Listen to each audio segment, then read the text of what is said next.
Welcome to the Cover 4 podcast. I'm Nolan Kangas alongside Jeff Wall, Bradshaw Furlong, and Luca Moya. Guys, last week we completed our mock draft. It was a ton of fun. So if you haven't checked out that episode, definitely go over to YouTube and find that one. You can also find that, of course, on Instagram on Cover 4 Podcast.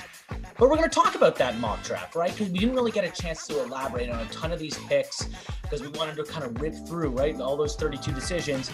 Now we're going to have that opportunity to maybe talk about some picks. When we said the names, some people's eyebrows got raised a little bit, and other ones where we were kind of drooling over how good that pick was. So let's get started. Bradshaw, give me a pick that someone else made that you really liked, and after a pick that you didn't really like too much. There were actually a couple. I'll give you guys some credit, I guess. There were a few picks that I really did like, especially considering the fits with some of the teams. Just going through it, I think my number one would have been getting Christian Darrisaw to the Chargers. I really like that value for them. And I like getting another lineman to protect Justin Herbert.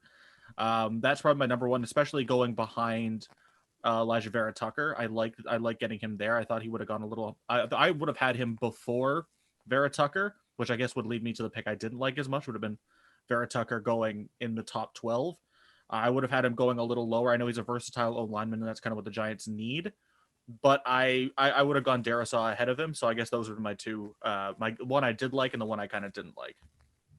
Interesting. Okay, Luca, one of those picks was yours, right? Vera Tucker. So if you want to, you can elaborate on why you made that one. But also, if you can do the same for me, give me one you like and one you dislike. Yeah, I think, well, for the Vera Tucker one, I'm not necessarily saying he's like the best offensive lineman in the draft. I just like because of Nate Soldier, right? Because I think he's gone after this year, and it's a prove year for Daniel Jones. But I could see Bradshaw's kind of leaning towards that because I think Darrisaw, you put him, he's a beast too. So I think it's a deep offensive lineman class, and you saw in our mock draft we were picking linemen. Seemed like every other pick. I think my favorite pick was Nolan. I really like the Christian Barmore 1-2, the Jacksonville Jaguars. I like teams that draft to win their division, and the best running back in the league, arguably, is Derrick Henry, and he torches them every single time they play. You're going to get a franchise quarterback in Trevor Lawrence. You're going to have to stop other teams because you don't want your rookie quarterback going into shootouts. You got to stop Derrick Henry, and I think putting him on the front. Bradshaw, I'm not going back to you because he went on me. The Elijah Moore one, I was kind of like, because they're just so loaded. I think he's a great receiver. Don't get me wrong, and I can see why you went like that. But it's just Elijah Moore. They're getting OJ Howard back. They're still loaded. Maybe on the defensive side, they can even go running back here because they're just say why not? Just like what the Chiefs did last year. But I still think he's a great receiver. But I think Tampa goes in a different direction. Alrighty, and Jeff, what about you, man? Yeah, for me, honestly, my biggest one, and you guys know I've been kind of talking about this. We talked about it a little bit last night, is Micah Parsons. And it's not to say I don't like Micah Parsons. I don't think he's not a good player, but I just think, like, to me, it's like, okay, at this point in this time in the NFL, if you're picking a linebacker, the linebacker has to be able to cover. And I understand why people think like, athleticism will equal the ability to cover, but that's not always the case. I mean, you can even look at corners and kind of look at the same sort of thing. Obviously, linebackers are going to be covering more players that are going to be generally less skilled in terms of route running finesse and even athletic ability, but I think it's almost a different kind of athleticism. You still have to almost match them, right? Like I think, with Jeremiah Owusu-Koramoah, you're seeing a guy with a lot of body control, a lot of agility. And I think athletically, I don't think he's that far off. I also think despite the size, 215 about, he can still hit guys and he's still able to do that stuff in the running game. But more importantly is what he can do in the passing game. And I think that's kind of what you were going for, Nolan. You were going for a guy that's going to be able to take on the burden of Vic Fangio's system. For me, and maybe because I'm biased towards Koramoah, is because I just think he would fit better. I think he's going to be able to be kind of like that Roquan Smith. Like he didn't, Fangio obviously didn't get to work too much with Roquan, but I think that was the intention with him. That's what he would have done. So that's the one. To start on a negative note, that's the one I didn't really love so much.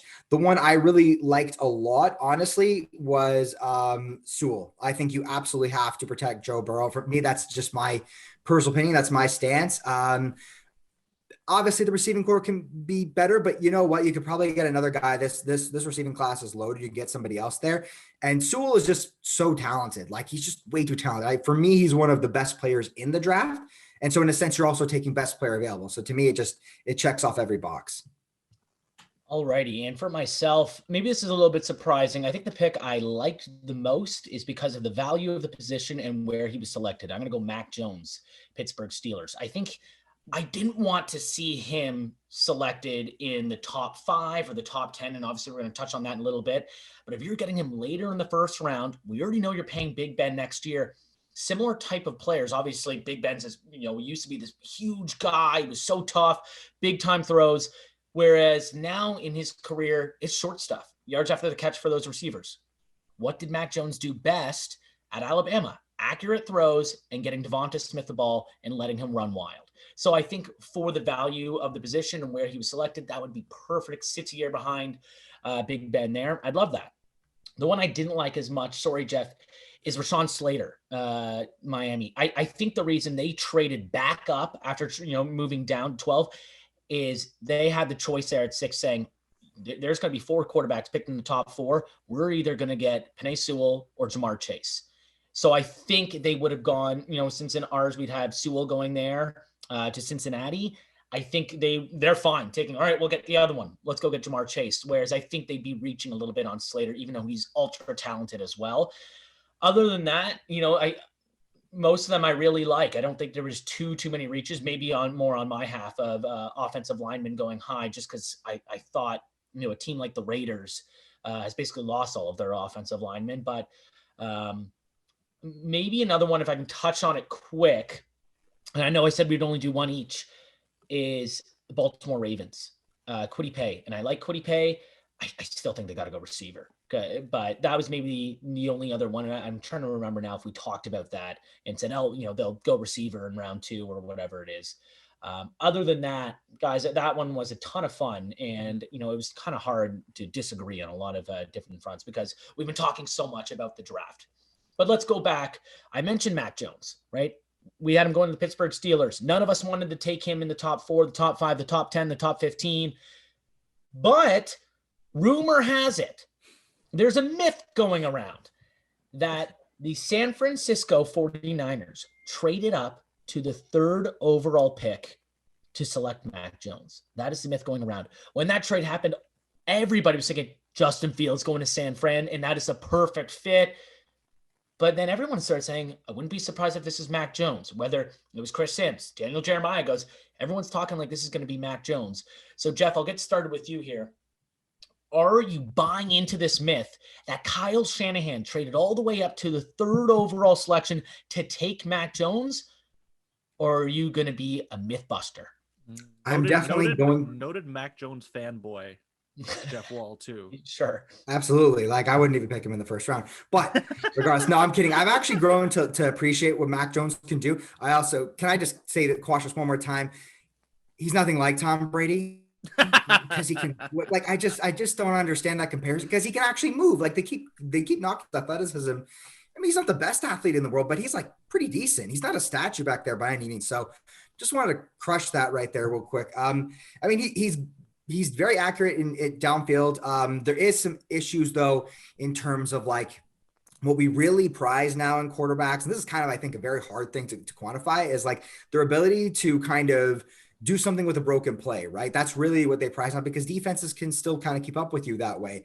And then other people have saying, oh, well, they're kind of thinking Mac Jones because Kyle Shanahan wants him to play within the system, like Kirk can do, and things like that. One thing I think that was really telling is that he mentioned you want a guy that can play with that system, who's, really good from like the neck up kind of thing, especially lots been noted about his like quick processing ability, and that's been a big knock on Justin Fields. Now, I know we picked Justin Fields. Now hear me out though.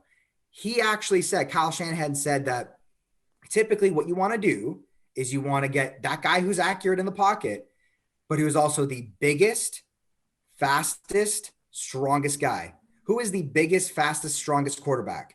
Trey Lance. 100% it's Trey Lance. It's Trey Lance is easily, because yes, obviously the Division II competition, he's going to run over a few guys, but like I wouldn't be surprised if he did that in Division I at all. And he looks like that kind of guy. Justin Fields isn't necessarily that strong, obviously tremendous athlete, but I mean, in terms of that, that's kind of him. And maybe, we're not all experts, but like maybe Kyle Shanahan, who seems to be a pretty good coach, sees something in Trey Lance, and maybe we'll see him, and that'll be, the quote shock of the draft. Won't be a shock to us now, but I can't buy the Mac Jones rumors, man. I can't do it. That wouldn't surprise me whatsoever. Obviously, you talk about Trey Lance. A lot of people think he might have the best upside of these quarterbacks. It's just the competition he faced. Guess what? You select him third overall. You're going into maybe the easiest, maybe not the easiest, but the system that helps quarterbacks the most. And a guy who can probably run a nice 4.5 40, right? We know what Justin Fields can do off the field as well, or his combine numbers, and we're going to get to that later as well. But let's go back to Bradshaw here. Are you going to buy into the Mac Jones, or are you going to bust it? I have a lot of respect for Kyle Shanahan and John Lynch and what they've built in San Francisco. I refuse to believe that they are that dumb that they'll take Mac Jones that high.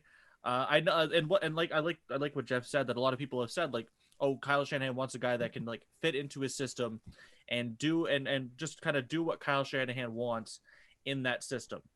You know what sounds better than that to Kyle Shanahan? A guy who could do what he wants in the system, add on to what he provides to that system to make the system even better. Those guys are Justin Fields and Trey Lance. Whether you like one or the other a little bit better, that's up for debate. I personally like Justin Fields a little bit more, though I do love Trey Lance. That's not Mac Jones. Mac Jones isn't going to be that guy that'll add on to the San Francisco 49ers offense. He'll do what he is supposed to do and keep the train and keep everything, running on track and keep everything moving smoothly. But he's not going to be the guy that like adds on to it and makes the throws and makes the plays outside of the pocket or where things break down to, enhance the offense and give that little extra dimension. So for no other reason than I have too much respect for that organization and Kyle Shanahan, I am going to completely bust this because I do not think they are that like simple-minded that Kyle Shanahan's like, I've had Matt Ryan and Kirk Cousins before. Let me get the same guy when I can have something better. What about you, Luca?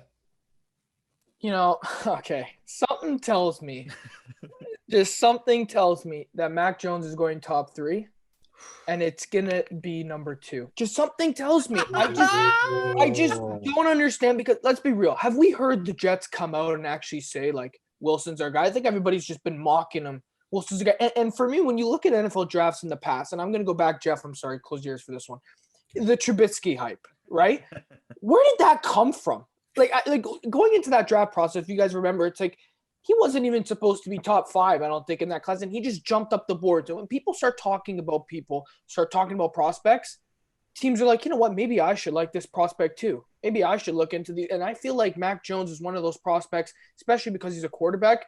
He's rising up the boards because everyone's talking about him. And he can go higher than he probably should be. And I think he can actually go to the Jets. I think it's going to be crazy. You never know what's going to happen in these drafts. You can have a team like – I don't know, Oakland trade up Vegas trade up and go for a quarterback. Like you never know what's going to happen on draft night, but I'm just buying into Mac Jones being a top 3 pick. And I think the 49ers are going to pull off the absolute greatest deal of the century and get a chance to pick between Wilson, Fields, or Lance at number 3. That's just my gut feeling because we haven't heard the Jets say anything.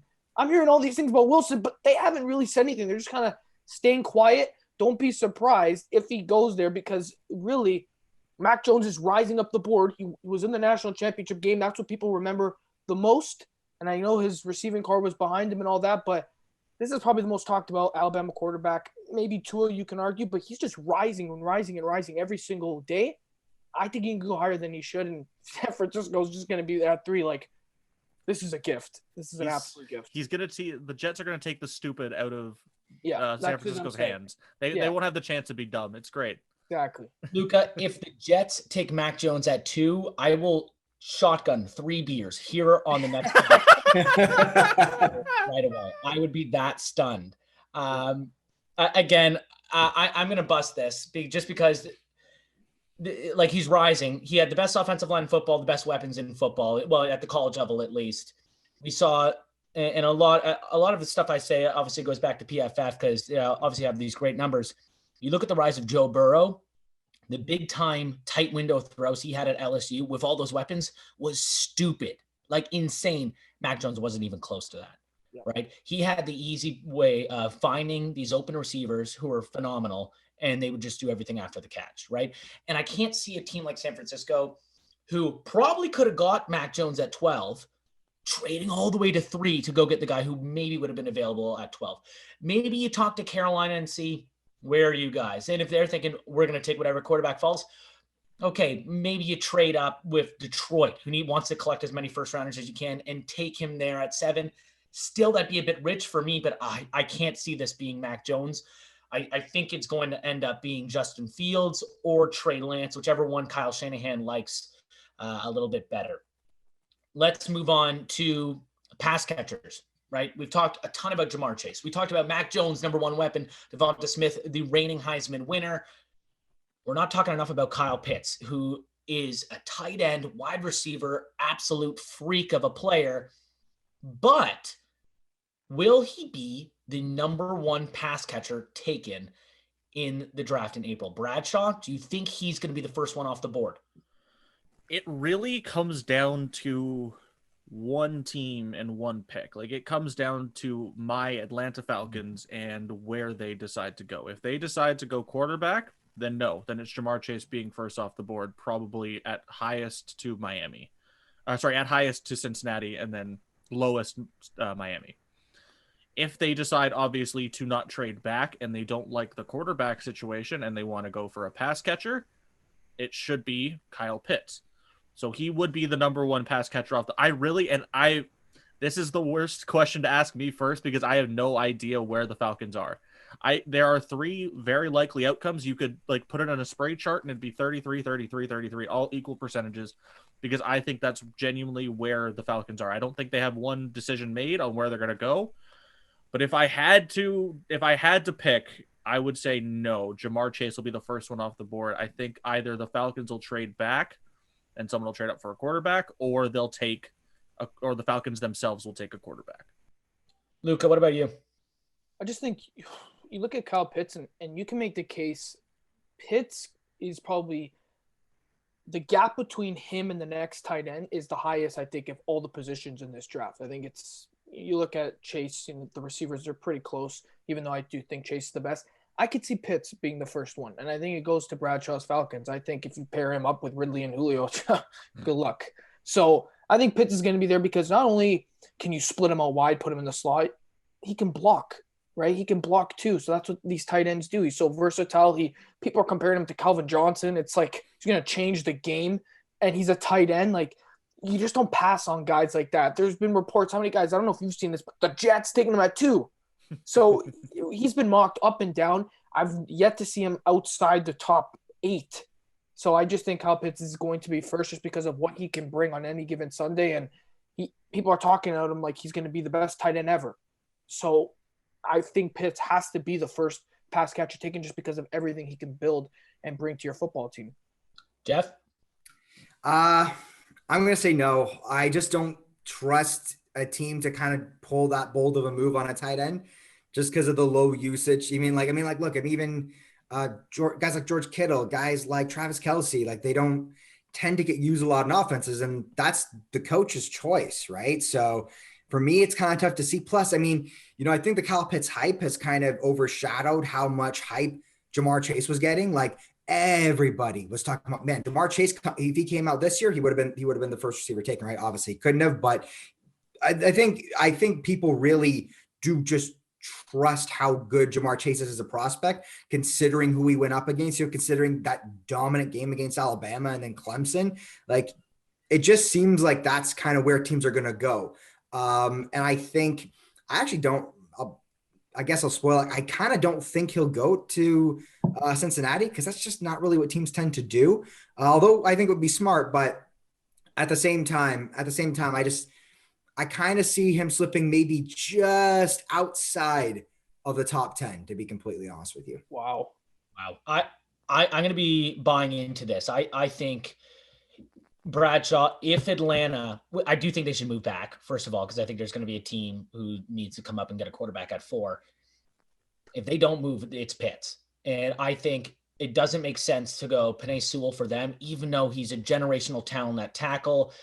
You look at this team, that's still a really good offense, right? You can still win some games with that offense. Sorry, my cat's going a little wild. But I just think adding a tight end, going 2 tight end sets, you have Julio one side, Calvin on the other. It's ridiculous. And it's not like Kyle Pitts is stuck there right beside, the left tackle or the right tackle. He can go anywhere he wants. He's that elusive of a player.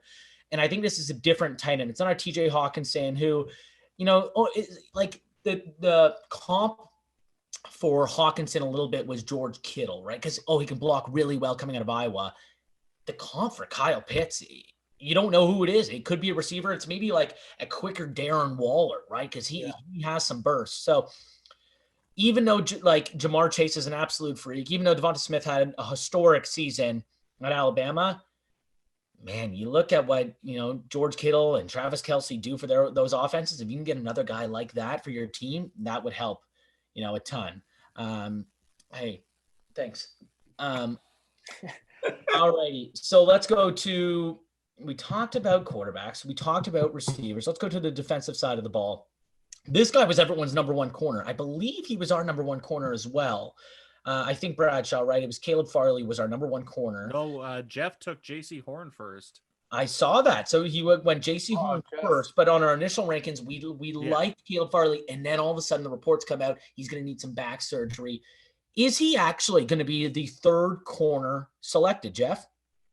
Yeah, I actually think he will be. I buy into that. It seems like his stock has like fallen, and as they say, for the most part, when there's smoke there's fire. I really do. I buy this completely. And I just think because the other corners to me are just like, I don't think that there's that big a gap. You're talking about, like, we just talked about Kyle Pitts, right? Kyle Pitts to me is like probably the most talented tight end we've ever seen come out into the draft, versus like this is like very, very close to me. They all, and especially the two that were taken ahead of him, have similar skill sets to him. And so despite, all his great ability, I think teams will try to probably pass on him, and he'll go to a team like a Baltimore or something like that. Somebody who will just like say, yeah, why not? Let's try it out. Let's take him. Luca? I agree. I'm buying into it too. I've always thought Surtain was the best corner in the draft, and I think J.C. Horn is rising, and it's not a matter of J.C. Horn being better. I just think what you said, Nolan, with you look at corner, and teams are so skeptic on taking corners, especially when it's about the injury concerns. Like it's just one position on your defense where it's like, we need a good corner if you have good receivers in your draft and they don't want to take risks. And I know Caleb Farley might be better than J.C. Horn, but because of the concerns and things like that, the safer pick might just be going with the corner like J.C. Horn. I still think Surtain's the best, but Caleb Farley, if he can play like he did at Virginia Tech, someone's going to get a really good corner late in the draft. Bradshaw, what about you? I love Caleb Farley. I love him. I do think he's the best corner in the draft if he is healthy. And I think all it would take is one team to just kind of believe in the talent there and be like, you know what, we can get past the injury concerns and we're going to take, a guy we think can be our future number one for many, many years. But I think there are also very many teams that are very risk averse. And I'm going to say he's probably the second corner, maybe even the third taken off the board, not the first anymore. But I do still think, even with the injury concerns, I think on pure talent alone, he's the best corner in the draft. Yeah, I'm going to agree with all you guys as well. I think it sucks these injury concerns have come out, and obviously a back is, a little bit different than something like a hand or a foot, anything like that. So that's going to be tricky for him. But Jeff, you kind of hit the nail on the head there that might fall to a team that is going to be have a luxury at corner and go, why don't we fit another guy in here and get him to learn behind one of the vets? That would be absolutely unbelievable, not only for that team, but for Farley, if he can end up being the player everyone thinks he's going to be. Also, you're right. This is a pretty deep corner class. Greg Newsome has been rising in some boards as well. Obviously, Asante Samuel Jr. Yeah, it's going to be tricky from all of us kind of thinking, it's going to be top 10, whether it's Denver or whether it's Dallas. And I think, where did we have him falling? Arizona taking him right behind the Patriots there at 16. He could fall further than that, which is pretty incredible. All right, guys, something we've been falling all in love with is all these combine numbers. Yep. Or I guess more pro day, right? Because we didn't really have a combine. And pro days tend to be, I guess not lying is the way to put it, but sometimes those numbers don't seem incredibly accurate. But it seems like this year everybody's running a 4.4. Everybody's running a 4.3. Everybody's running a 4.5. Even if you are 280 pounds, you're somehow getting up to, a 4.6 flat. We've mentioned, even before the show, the edge rushers have been insane, with their numbers. Even the receivers who we thought, this guy's not really a burner. Oh, he ends up running a 4.35. How much are we buying into that, though? How much do we think pro days in the combine matter? Luca, get me started. Are you buying into how much the combine and its importance, or you're going to bust on it? Yeah, I don't know if I'm gonna bust on it, but I'll definitely I'll call it a bust for sure. I've never been a big fan of the combine.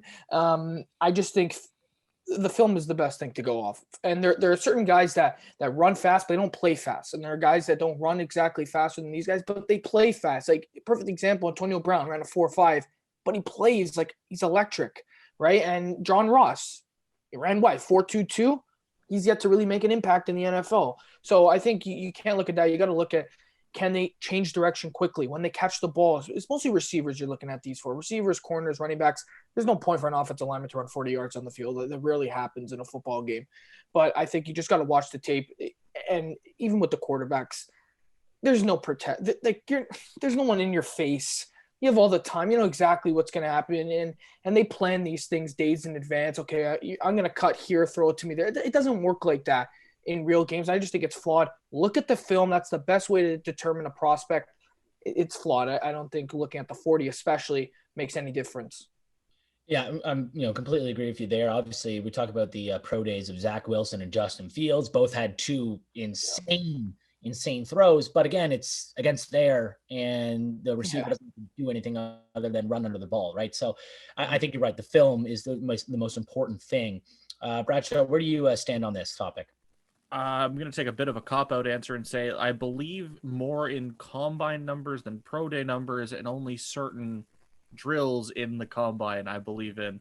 Because I think I know film is obviously very important, and you got to see how the guy looks in pads, and you got to see how he looks against competition, but you also need to see you also need to know if the guy's athletic. The NFL is trending towards being a very athletic, very mobile, very fast league, and you got to have guys that can do a lot at a lot of different positions, guys that can play fast, play hard, be very athletic, and there are certain drills that do show that a little bit more than others. Like you got your 3-cone times and all that. So I think it is important to see how athletic a guy is, even though they do train for these things. It's still a good a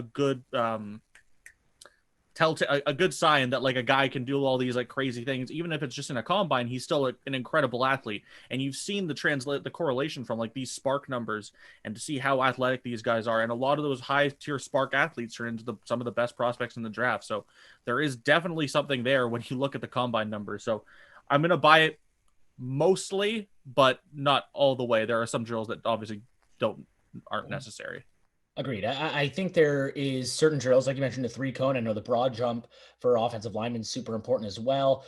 Whereas the 40 is, yes, that can help a running back, it can help a receiver, but it can also hurt them. And we kind of saw that with the most recent pro day at Louisville. Tutu Atwell, tiny guy, right? 5'7", 150, whatever he is.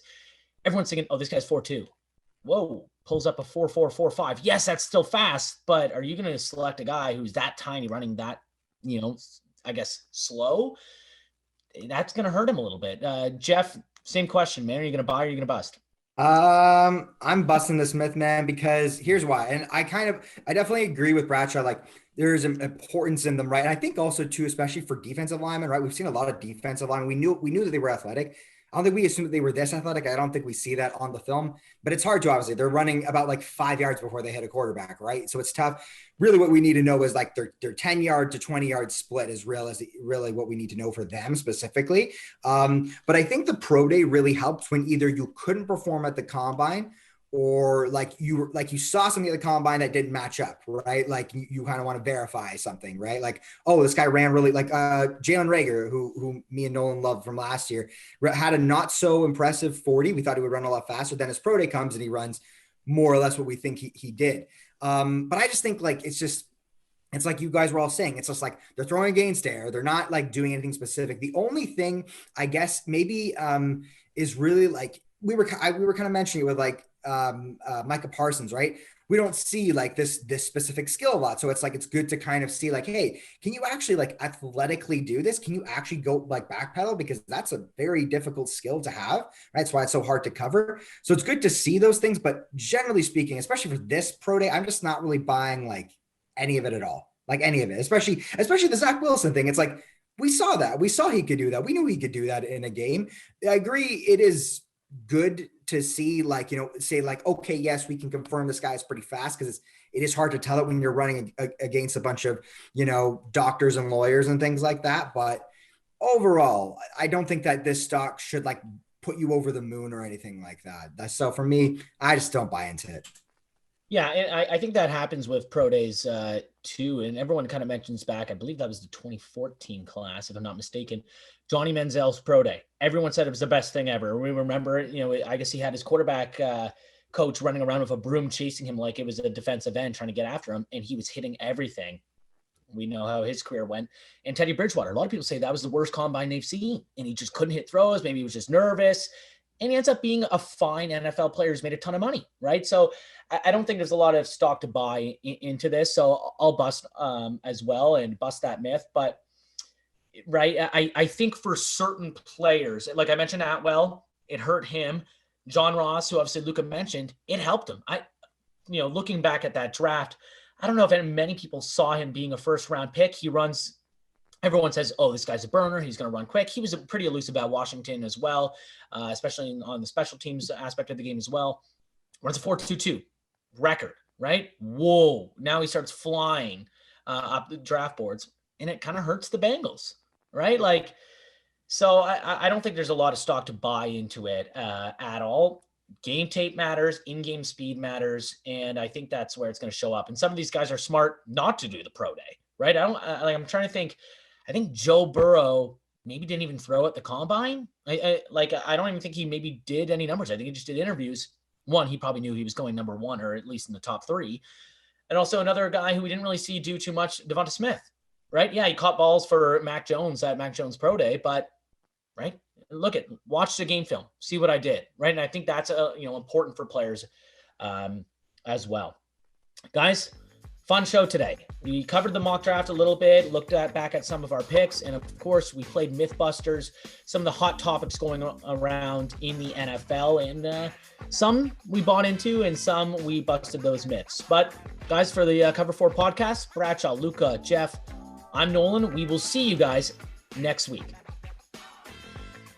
Hey everybody, thanks for watching this video. If you enjoyed it, please drop a like, share it with your friends, and subscribe to Lingo Sports and Lingo News for a whole lot more just like this.